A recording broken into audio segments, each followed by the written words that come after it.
నేను ఒక్కటే చెప్తా ఉన్నాను ఈ కుటుంబ ప్రభుత్వానికి, నిన్న మేమున్నాం, నేడు మీరున్నారు, మళ్ళా రేపు మేము వస్తాం.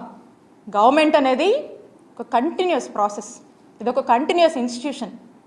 కోట్ల మంది ప్రజలు ఎంతో ఆశతో ఈ రాష్ట్రంలోని ఎంతోమంది పేద ప్రజలు గవర్నమెంట్కి వాళ్ళ యొక్క అండ, వాళ్ళ యొక్క భరోసా కోసం, వాళ్ళ యొక్క సాయం కోసం ఎదురు చూస్తూ ఉంటాయి.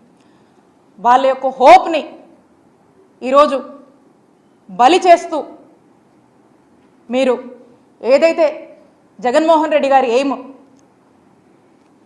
ఈ రాష్ట్రంలో వైట్ కోట్ రెవల్యూషన్ రావాలి, ఈ రాష్ట్రంలో వైట్ కోట్ రెవల్యూషన్ తేవాలి, ఇక్కడున్నటువంటి మెడికల్ ప్రొఫెషనల్స్ దేశం మొత్తం కూడా వైద్య సేవలు అందించాలి, ఇక్కడున్నటువంటి పేద ప్రజలకు ఉచితమైనటువంటి నాణ్యమైనటువంటి వైద్య సేవలు ఈ రాష్ట్రంలోనే అందించాలనేటువంటి ఏం ఏదైతే ఉందో ఆ ఏమ్ని కూటమి ప్రభుత్వం మీ ప్రైవేటైజేషన్ పద్ధతిలో డిఫీట్ చేయొద్దు అని మీకు తెలియజేసుకుంటున్నాను.